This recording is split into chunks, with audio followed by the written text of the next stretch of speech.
On y va. Daniel Caron et Luc Leblanc nous ont guidés dans la caverne de Saint-Léonard. C'est ici, en octobre, qu'ils ont réalisé leur grande découverte. Première étape, franchir la galerie déjà connue, longue d'une 40aine de mètres et visitable chaque été depuis les années 80. On avait identifié, entre autres avec la radiesthésie, c'est-à-dire la technique des sourcils, le fait qu'il y avait probablement une galerie au-delà de la grotte connue. Là, ça va devenir de plus en plus corsé. Nous avançons un peu plus loin, là où, en fouillant, les deux spéléologues ont trouvé une couche de calcaire qui semblait plus facile à briser.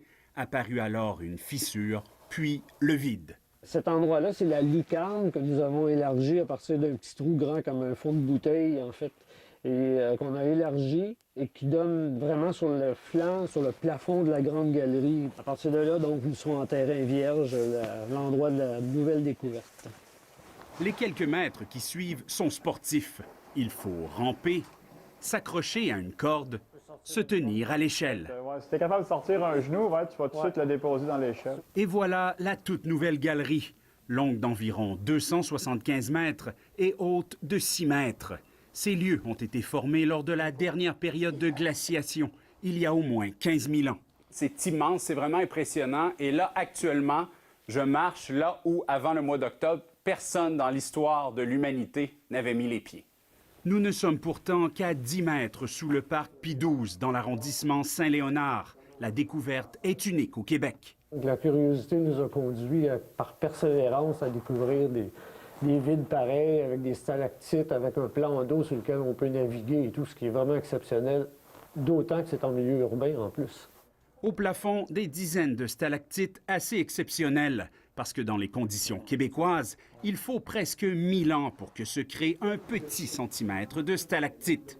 Puis, au fond de la grotte, cette eau, cristalline et intouchée, qui provient de la nappe phréatique montréalaise. Nous n'avançons pas plus loin, mais les deux spéléologues l'ont fait et nous ont fourni des photos. Par une escalade, nous avons rejoint un passage supérieur qui, lui, nous a amenés à la suite de cette galerie-là qu'on voit avec le plan d'eau et qui, là, se poursuit sur plus d'une centaine de mètres. En fait, un plan d'eau profond. Par endroit, il y a 5 mètres de profondeur d'eau. Les parois y sont encore plus lisses et verticales et le plafond de roc impeccable, dit Daniel Caron. Et on ne sait pas jusqu'où ça va. Non, pour l'instant, on est arrêté donc à ce qu'on estime peut-être une centaine de mètres de parcours. Et là, le plafond se rapproche de l'eau. Vraisemblablement, quand l'eau est plus basse, on pourrait encore continuer. Un cadeau pour Montréal et l'arrondissement de Saint-Léonard. Nous avons commandé une étude pour savoir exactement où ces galeries vont se rendre. Une fois qu'on aura le rapport, nous allons présenter ça au public. Et par la suite, j'imagine, il y aura des visites. Un jour pas si lointain, qui sait, le parc Pie-XII deviendra peut-être une attraction incontournable pour les amoureux de la nature et pour les curieux. Ici Jean-Sébastien Cloutier, Radio-Canada, Montréal.